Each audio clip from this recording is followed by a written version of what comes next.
Chemical properties of carbon compounds.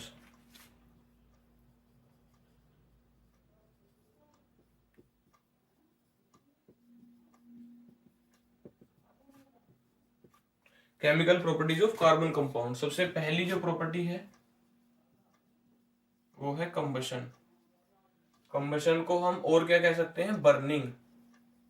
जो आप burn करते हैं, जितने भी फ्यूल्स आप बर्न करते हैं उनके अंदर सबसे ज्यादा मेजर कॉन्स्टिट्यूएंट जो है वो क्या मिलता है आपको, हाइड्रोकार्बन ही होते हैं सबसे मेजर कंपोनेंट। तो उसके अंदर उसकी जो बर्निंग होती है वो आपने देखी है, तो वो जो बर्निंग है उसी को हम क्या बोलते हैं, कंबशन। और बेसिकली ऑक्सीजन की प्रेजेंस में जो बर्निंग है उसको कंबशन बोलते हैं। जैसे एग्जाम्पल के लिए मैं बात करूं तो CH4 को अगर मैं ऑक्सीजन की प्रेजेंस में बर्न करूं तो क्या मिलेगा मेरे को, CO2 H2O और साथ में मिलेगी हीट और light, which is the ultimate reason for burning the fossil fuels. अगर फॉसिल फ्यूल आप बर्न कर रहे हैं तो किस लिए बर्न कर रहे हैं, फॉर दिस हीट, इधर इट में भी हीट और इट में भी लाइट एज वेल। ठीक है, तो आपने ऑक्सीजन की प्रेजेंस में अगर किसी भी ऑक्सीजन की प्रेजेंस में अगर बर्न किया किसी भी फ्यूल को, यानी जिसके अंदर हाइड्रोकार्बन प्रेजेंट होंगे, तो वो किस में कन्वर्ट हो जाएगा, CO2 H2O और कुछ मिलेगी आपको हीट एंड लाइट। ये है पहली प्रॉपर्टी। ठीक है, इसके अंदर एक चीज और मैं आपको बताता चलूंगा, ज्यादातर कंपाउंड्स के अंदर, मोस्ट ऑफ द कंपाउंड्स के अंदर, एक मूवी आपने देखी होगी, वो बॉस है शायद मूवी, उसके अंदर क्या बोलता है कि अपने को क्या, अपने को तो पानी निकालना है। तो इसमें क्या होगा कि सबसे ज्यादा जितने भी कंपाउंड्स हैं, मोस्ट ऑफ द केसेस आपको क्या बनाना होगा, पानी बनाना होगा, यानी H2O बाहर निकालना होगा। तो यहाँ पर ये जो है आपके लिए हेल्पफुल रहेगा। कैसे रहेगा वो मैं अभी आपको बता देता हूँ। अगर आप इसको बैलेंस करते हैं तो यहाँ एक कार्बन है, यहाँ भी एक कार्बन है, यहाँ ऑक्सीजन 2 है, यहाँ ऑक्सीजन 2 और 1 है। तो अगर इसको 2 से मल्टीप्लाई कर दिया जाए तो अभी ऑक्सीजन यहाँ कितने हैं, 2 और 2 4, और अभी इसको भी यहाँ से मल्टीप्लाई कर दूं तो 4 ऑक्सीजन हो जाएंगे। हाइड्रोजन की अगर मैं बात करूं तो यहाँ 4 और यहाँ भी 4 है। ठीक है, तो यहाँ से आपको क्या पता चला कि 2 O2 एक मोलिक्यूल के साथ, मीथेन के साथ मिलेंगे तो वो क्या बनाएंगे, CO2 बनाएंगे और 2H2O बनाएंगे। ठीक है, तो इसके जो ये 4 हाइड्रोजन है, ये 4 हाइड्रोजन जो है इनसे 2 पानी के मोलिक्यूल बनेंगे। 2 हाइड्रोजन से 1 मोलिक्यूल, ठीक है, 2 हाइड्रोजन और 1 ऑक्सीजन से 1 मोलिक्यूल। आप यहां से देखिए, 2 हाइड्रोजन और 1 ऑक्सीजन से 1 पानी का मोलिक्यूल बनता है। तो यहां से हाइड्रोजन के ऐसे दो हाइड्रोजन के कितने पेयर बने, 2, और ऑक्सीजन के भी कितने बने यहां से 2, और क्या बचा, 2 ऑक्सीजन। वो 2 ऑक्सीजन किसके साथ अटैच हुए, CO के साथ, तो ये बन गया CO2 बन गया आपका। ठीक है, इस तरह से भी आप इसको समझ सकते हैं। Now coming to the next property, that is oxidation. तो oxidation you guys know very well कि ऑक्सीडेशन का मतलब क्या है, एडिशन ऑफ ऑक्सीजन या रिमूवल ऑफ हाइड्रोजन। अगर आप किसी भी चीज के अंदर क्या करते हैं कि ऑक्सीजन ऐड करते हैं या हाइड्रोजन रिमूव कर देते हैं, तो बोथ केसेस में आप उसको क्या बोलेंगे कि क्या हुआ है, ऑक्सीडेशन हुआ है किसी भी एलिमेंट का। तो मान लीजिए C2H5OH, इसको आप क्या लिखते हैं, CH2CH3OH भी, CH3CH2OH भी आप लिख सकते हैं। इसको मैं अगर रिएक्ट कराऊं एल्केलाइन KMNO4 के साथ हीट दूं, या फिर acidified potassium dichromate that is K2Cr2O7, इसके साथ अगर मैं हीट दूं, so the product will come out to be CH3COOH। CH3COOH। अब यहां से आप देखिए कि यहां पर 2 कार्बन थे, 2 कार्बन है, हाइड्रोजन कितने थे, 5 और एक 6, यहां पर कितने हैं, 3 और एक 4, तो यहाँ पर 6 हाइड्रोजन थे, यहाँ पर 4 हो गए हैं, यानी कि हाइड्रोजन का नंबर 2 हाइड्रोजन कम हो गए हैं। और साथ साथ यहाँ पर 1 ऑक्सीजन था, यहाँ पर 2 ऑक्सीजन है, तो ऑक्सीजन का नंबर बढ़ा है और हाइड्रोजन का घटा है। तो दोनों ही केसेस को आप क्या कहते हैं, आप उसको बोलते हैं कि ऑक्सीडेशन हुआ है किसी एलिमेंट का। तो इस तरह से आपको क्या मिलेगा, ऑक्सीडेशन देखने के लिए मिलेगा। The next property is addition reaction. और ये जो है इसको मैं शुरू से इसीलिए बता रहा हूं, दूसरे पेज से हम इसीलिए स्टार्ट कर रहे हैं क्योंकि ये काफी ज्यादा इंपॉर्टेंट है और number of times it has been asked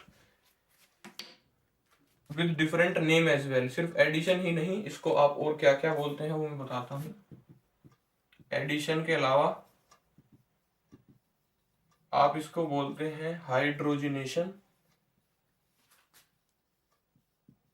और आप इसको बोलते हैं सैचुरेशन।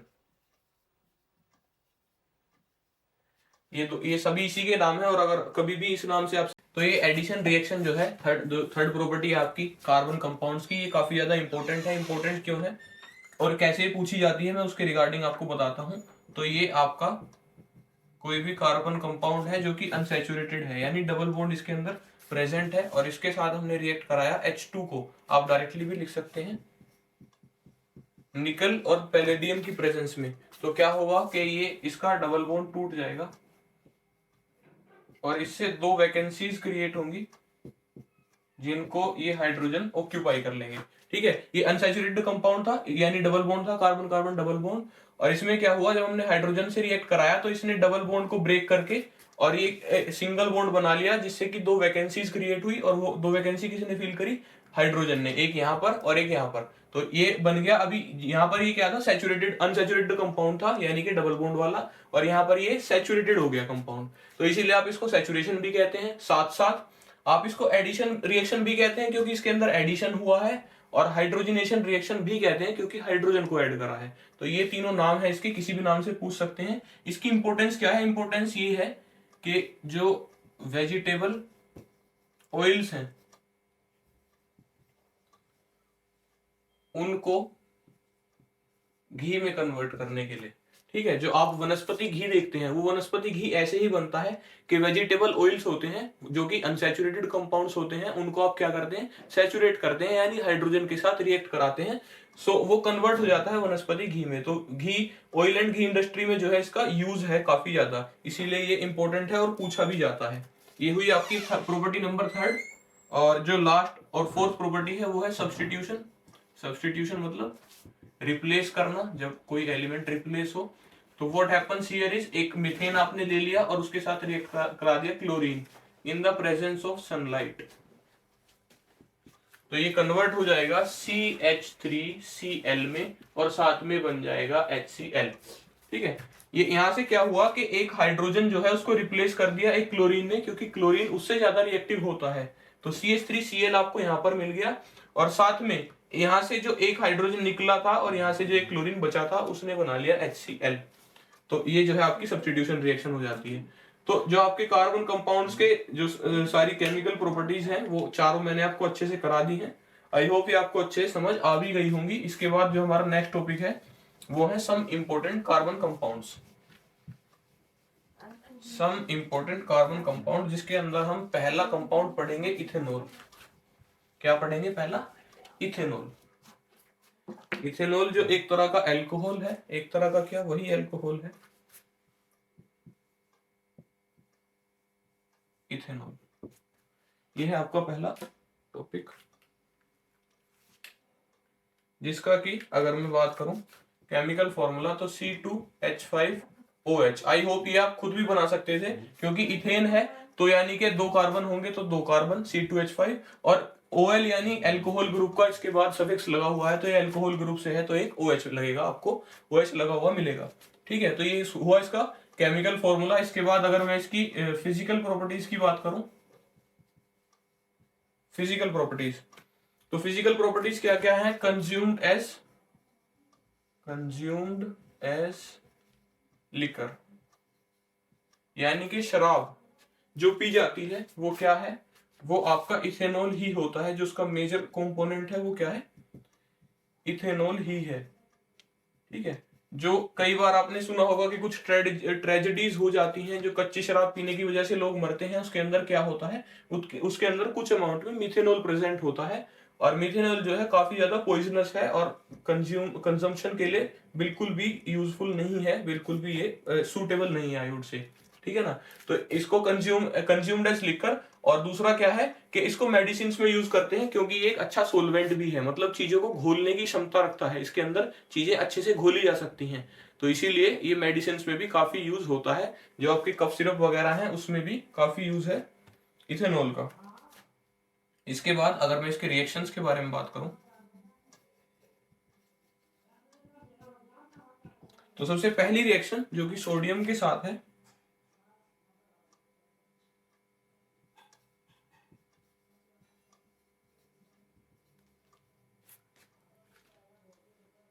CH3CH2OH प्लस में आपने कराया एक सोडियम, ठीक है, तो ये कन्वर्ट हो जाएगा किसके अंदर, CH3CH2ONA, और यहां पर आपको मिल जाएगा हाइड्रोजन, ठीक है। तो यहाँ पर बेसिकली हुआ क्या है, ये CH3CH2OH, और यहाँ पर इस H की जगह पर इसको रिप्लेस कर दिया है सोडियम ने, क्योंकि सोडियम इससे ज्यादा रिएक्टिव है, तो सोडियम इससे ज्यादा रिएक्टिव है तो इसको यहाँ से रिप्लेस कर देगा, तो ये मिलेगा CH3CH2ONA। और साथ में इसी तरह से, क्योंकि ये दो मोलिक्यूल्स के साथ हुआ है, दो मोलिक्यूल आपने इसके लिए हैं, आप अपने इथेनॉल के, और दो लिए हैं सोडियम के, तो ये कन्वर्ट हो जाएगा और आपको दो हाइड्रोजन है वो एक साथ अटैच हो जाएंगे, गैसियस फॉर्म में कन्वर्ट हो जाएंगे, क्योंकि हाइड्रोजन एज एन एटम वो जो है स्टेबल नहीं होता है, तो वो स्टेबल हो जाएगा गैसियस फॉर्म में एक मॉलिक्यूल बनकर, because everybody wants to be stable. Second जो आपकी रिएक्शन है वो है डिहाइड्रेशन। तो dehydration you know very well कि डिहाइड्रेशन हम किसको कहते हैं, डिहाइड्रेशन है कि जब पानी की कमी किसी के अंदर हो जाती है तो हम उसको क्या बोलते हैं कि डिहाइड्रेशन हुआ है। तो सिमिलर ये यहाँ पर भी, क्या डिहाइड्रेशन कैसे होगा, अगर इस कंपाउंड के अंदर से मैं पानी को निकाल दूं तो वो क्या हो जाएगा, डिहाइड्रेट हो जाएगा।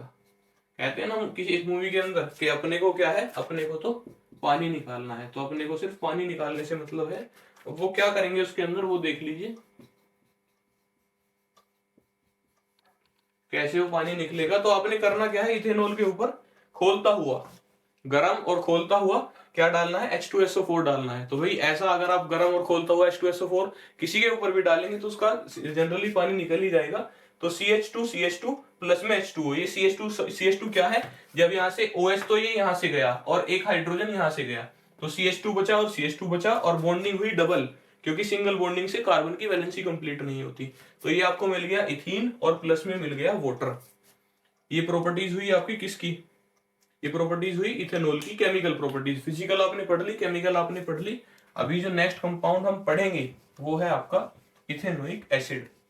इथेनोइक एसिड के कुछ और भी नाम है, जैसे कि इसका कॉमन नेम है एसिटिक एसिड, और जो आपके घर में जो कंज्यूम किया जाता है सिरका, उसका मेजर कंपोनेंट है आपका इथेनोइक एसिड।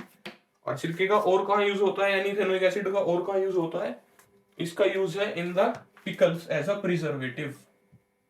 तो इथेनोइक एसिड केमिकल फॉर्मूला की अगर बात करूं, CH3COOH, ठीक है, CH3COOH। इसका और नाम क्या बताया मैंने आपको, एसिटिक एसिड। तो इस नेम से भी आप इसको कॉल कर सकते हैं, ये निक नेम है इसका, प्यार का नाम है, जैसे घर में मम्मी प्यार से कहती है ना, वैसे एक इसका ये नाम है एसिटिक एसिड। इसके यूजेस क्या है और इसकी प्रॉपर्टीज क्या है। तो प्रॉपर्टीज की अगर मैं बात करूं तो ये वीक एसिड है। आपको पता है कि जितने भी नेचर में एसिड्स एग्जिस्ट करते हैं, जो नेचुरल हैं, जो सिंथेटिक नहीं है, वो सभी क्या है, वीक एसिड्स हैं, यानी कि कंज्यूमेबल है। और साथ साथ इसका मेल्टिंग पॉइंट जो है वो कितना है, 290 केल्विन, और इसको मैं कन्वर्ट करूं डिग्रीज में तो 17 डिग्री सेल्सियस ये आ जाएगा। इसके यूजेस क्या है भाई, इंपॉर्टेंट कंपाउंड है तो कुछ तो इंपॉर्टेंस इसकी रही होगी। तो इंपॉर्टेंस इसकी क्या है, जैसा कि मैंने आपको बताया कि विनेगर का मेजर कंपोनेंट है, सिरके का मेजर कंपोनेंट है, और साथ साथ यूज्ड होता है पिकल्स यानी अचार में, पिकल्स में अचार में यूज होता है एज अ प्रिजर्वेटिव, उनको बचाने के लिए ताकि वो खराब ना हो जाए, उसकी लाइफ बढ़ाने के लिए यूज करा जाता है आपका इथेनोइक एसिड। अब इसकी केमिकल प्रॉपर्टीज के बारे में बात कर लेते हैं। तो केमिकल प्रॉपर्टीज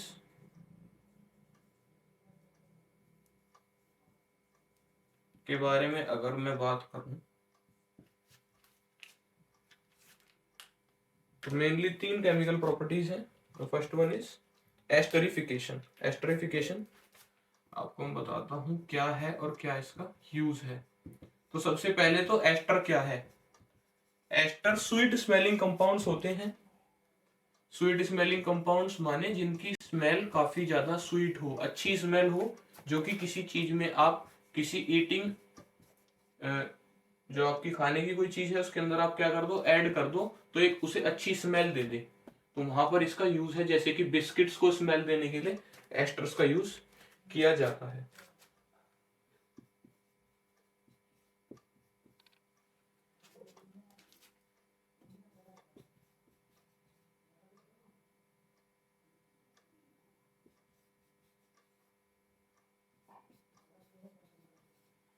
आई होप आपको क्लियर दिखाई दे रहा होगा।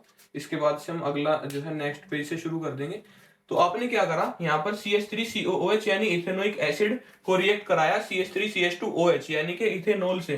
तो इथेनोइक एसिड को इथेनॉल से रिएक्ट कराया तो ये कन्वर्ट हो गया एस्टर के अंदर, और साथ में मिला आपको पानी। क्योंकि मैंने आपको क्या बताया था कि मोस्ट ऑफ द रिएक्शंस में आपको क्या ध्यान रखना है कि अपने को क्या करना है, अपने को तो बस पानी निकालना है। तो पानी कैसे निकला, ये OH यहाँ पर आपका, ये रहा OH और ये H मिलकर क्या बन गए, यहाँ पर H2O बन गई। और बचा क्या, CH3COO, ये रहा CH3COO, और क्या बचा, यहां से क्या बचा, CH2CH3, तो CH2CH3 इनको आपने जोड़ देना है। जो भी बचेगा सिर्फ यहां से पानी निकालना है और जो बचेगा उसको साथ में जोड़ देना है, तो आपका क्या बन जाएगा, एस्टर बन जाएगा। तो ये हुई आपकी एस्टरिफिकेशन रिएक्शन। ठीक है।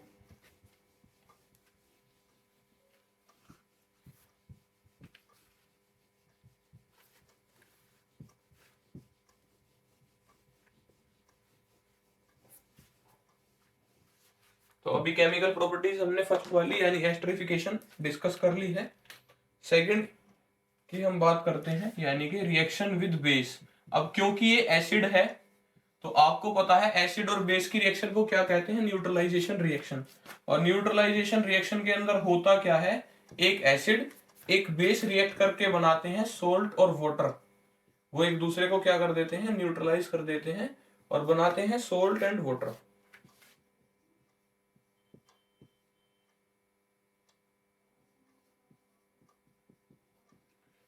तो the thing to remember here is कि अपने को क्या है, अपने को तो सिर्फ पानी निकालना है। तो आपने यहां से पानी अलग कर देना है। ये रहा H, ये रहा OH, ये H2O आपको यहां पर मिल जाता है। इसके बाद बचा क्या, CH3COO और ये Na यहां पर जोड़ दिया, तो CH3COO Na और प्लस में H2O।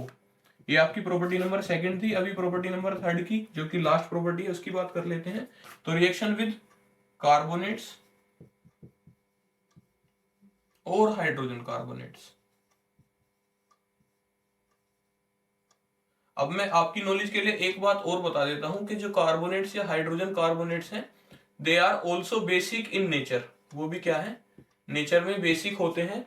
तो उनके साथ भी क्या होगा कि वो भी अगर एसिड के साथ रिएक्ट करेंगे तो वो क्या बनाएंगे आपका, वो बनाएंगे सोल्ट और वाटर, क्योंकि वो भी न्यूट्रलाइजेशन रिएक्शन ही होगी। साथ में एक कंपोनेंट और ऐड हो जाएगा जो कि आपका होगा CO2 यानी कार्बन डाइऑक्साइड। और वो क्यों आएगा उसका मैं रीजन बताता हूं कि जो आपके कार्बोनेट्स या हाइड्रोजन कार्बोनेट्स हैं उनके अंदर होता है HCO3 यानी जो आपका CO2 है, जो कार्बन का कंटेंट है कार्बन का, वो ज्यादा होता है।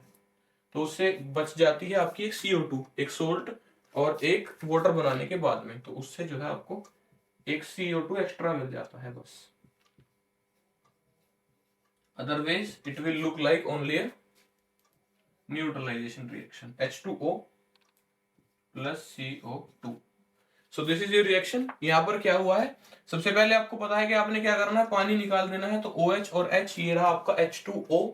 उसके बाद CH3COO Na, जो कि जैसा कि लास्ट रिएक्शन के अंदर भी हुआ था।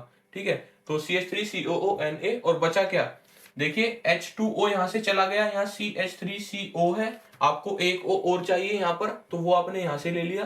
तो CH3COO हो गया, Na यहां से हो गया। अब यहां से आप एक ऑक्सीजन ले चुके हैं तो यहाँ क्या बचा है, CO2, वो आपको ये मिल गया। तो ये सारी केमिकल प्रॉपर्टीज हुई आपकी किसकी, ये सारी प्रॉपर्टीज हुई इथेनोइक एसिड यानी एसिटिक एसिड की। अभी नेक्स्ट और लास्ट जो टॉपिक है आपका इस चैप्टर का, उसके बारे में बात कर लेते हैं, और वो है soaps and detergents. Soaps and detergents. So basically what are soaps, soaps होते क्या हैं, अगर केमिकल टर्म्स में बात करूं तो सोप्स आर सोडियम और potassium salt of long chain carboxylic acid. क्या होते हैं, सोडियम और potassium salt of long chain carboxylic acid. जैसे कि मैं आपको एग्जांपल के साथ क्लियर करता हूं और इनका एक्शन बताता हूं कि इनका जो एक्शन है वो कैसा होता है। Why are they so special.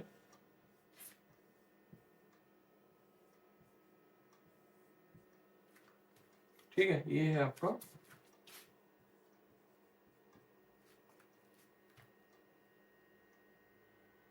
चलिए,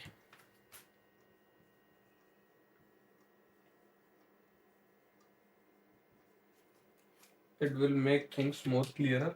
तो ये जो स्ट्रक्चर मैंने अभी अभी बनाकर रेडी करा है, इसको आप बोलते हैं मिसेल। क्या बोलते हैं? मिसेल। और यही है राज जो है आपका, किसका? जो क्लीनिंग एक्शन ऑफ सोप्स होता है, जो आप सोप्स जो आपको सफाई करके देते हैं, वो किसकी वजह से होता है? इस मिसेल फॉर्मेशन की वजह से होता है। तो जनरली जैसे मैंने आपको बताया कि soaps are long chain, soaps are salt soap, sodium और पोटेशियम के लॉन्ग चेन आपके कार्बोक्सिलिक एसिड, और जनरली वो एंड होंगे COONA के अंदर। जनरली एंड होंगे COONA के अंदर। तो इसके अंदर क्या होगा? ये जो Na है ये पॉजिटिव, ये नेगेटिव। अलोंग विद दैट मैं आपको एक बात और बताता हूं कि ये जो आपका Na है, इसको हम बोलते हैं हाइड्रोफिलिक, हाइड्रोफिलिक, और इसको बोलते हैं हाइड्रोफोबिक। तो ये दोनों एक दूसरे से अपोजिट होते हैं नेचर के अंदर। अब ये हाइड्रोफोबिक और हाइड्रोफिलिक क्या है? तो हाइड्रो का मतलब पानी और फिलिक मतलब लविंग, तो वाटर लविंग। ये जो एंड है ये वाटर लविंग है, मतलब ये वाटर को जकड़ के रखता है, पानी के साथ अटैच रहता है। और जबकि जो ये वाला एंड है ये हाइड्रोफोबिक एंड है, यानी कि ये पानी से डरता है, उससे दूर रहता है, वाटर हीटिंग। ठीक है, ये वाटर लविंग, ये वाटर हीटिंग। तो जब जैसे ही आप पानी में घोलेंगे साबुन को, तो उसके वो दो पार्ट में कन्वर्ट हो जाएगी। एक ये वाला पार्ट है जिसको आप बोल रहे हैं हाइड्रोफिलिक एंड, जो वाटर लविंग है, ये चारों तरफ, क्योंकि यहाँ पर चारों तरफ पानी है तो ये पानी के साथ अटैच रहेगा और नहीं चाहेगा उससे अलग होना। जबकि अगर मैं COO की बात करता हूं, जो कि हाइड्रोफोबिक एंड है, हाइड्रोफोबिक मतलब वाटर हीटिंग, तो ये पानी से दूर रहना चाहेगा, तो ये चिपक जाता है मैल के मोलिक्यूल के साथ, जो भी डर्ट मोलिक्यूल है आपका उसके साथ अटैच हो जाएगा, और इस तरीके से एक पूरा स्ट्रक्चर बन जाएगा। अभी देखिए ये सारी चीजें एक दूसरे से अटैच हैं।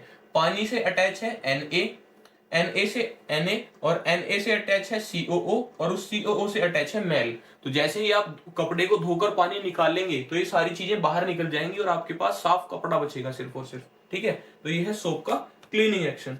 आई होप आपको समझ में आया होगा। अगर समझ नहीं आया है तो एक बार वीडियो को दोबारा से देखिए, इसको 30-40 सेकंड पीछे से देखिए दोबारा से, तो आपको समझ आएगा अच्छे से। इसके अलावा सोप के बाद डिटर्जेंट का कंसेप्ट क्यों आता है? अगर क्लीनिंग सोप्स कर रहे हैं तो डिटर्जेंट का एक्शन, डिटर्जेंट की नीड क्या है? तो नीड ये है कि सोप्स जो है वो हार्ड वाटर के अंदर वर्क नहीं करते हैं। हार्ड वाटर मतलब पानी के अंदर अगर कुछ एक्स्ट्रा आयंस प्रेजेंट हैं तो वो क्या करते हैं? सोप के एक्शन को परफॉर्म नहीं होने देते हैं, और सफाई नहीं हो पाती है, और अच्छे से फोम भी नहीं बनता है, झाग भी नहीं बनता है। जो बनता है उसको आप स्कम बोलते हैं, वो अच्छा झाग नहीं होता है और सफाई भी नहीं होती है। तो उसके लिए आपने रिप्लेसमेंट बनाया है डिटर्जेंट, जो कि हार्ड वाटर में भी वर्क करता है। तो अगर आपसे सोप्स में और डिटर्जेंट में डिफरेंस पूछे तो आपने क्या बताना है डिफरेंस? एक डिफरेंस तो आपका पहला तो यही हो जाता है कि ये जो है don't work in hard water, work in hard water, और जबकि ये वर्क करते हैं हार्ड वाटर के अंदर, वर्क इन हार्ड वाटर। ठीक है, और एक आपने लिख देना है साथ साथ इनका कोई ना कोई, इनका जो केमिकल फॉर्मूला है, केमिकल फॉर्मूला के साथ अगर आप डिफरेंस लिखेंगे तो ज्यादा क्लियर हो जाएगा। तो ऑल्दो वर्किंग जो है दोनों की सेम ही है, क्या करना है? दोनों को सफाई ही करनी है। ठीक है, आई होप इस वीडियो के साथ आपका ये चैप्टर जो है अच्छे से क्लियर हो गया होगा, और कंसेप्ट आपको अच्छे से, ज्यादा अच्छे से समझ में आ रहे होंगे। और ये जो नोट्स है मेरे, जिन नोट्स से मैं आपको पढ़ाता हूँ, ये नोट्स भी मैं चैनल का लिंक जो है, टेलीग्राम चैनल का लिंक नीचे पिन कर दूंगा, आप वहां से चैनल ज्वाइन कर लीजिएगा। वहां पर आपको बिल्कुल शॉर्ट नोट्स में प्रोवाइड करूंगा। शॉर्ट नोट्स मतलब कार्बन एंड इट्स कंपाउंड जैसा बड़ा चैप्टर जो कि एटलीस्ट 10 से 12 पेजेस में है आपके एनसीईआरटी में भी, उसको मैं कवर कर दूंगा हार्डली 3 पेजेस के अंदर। ठीक है, तो हार्डली 2 या 3 पेज के नोट होंगे आपके हर चैप्टर के, जो कि आपको एक रिवीजन की तरह से भी, और इवन मैं कहूंगा कि उसके अंदर सारा कंटेंट आपको बहुत बढ़िया मिलेगा। अगर आप उसको भी प्रिपेयर कर लेते हैं तो चैप्टर एटलीस्ट 85 या 90% आपका कवर हो जाएगा।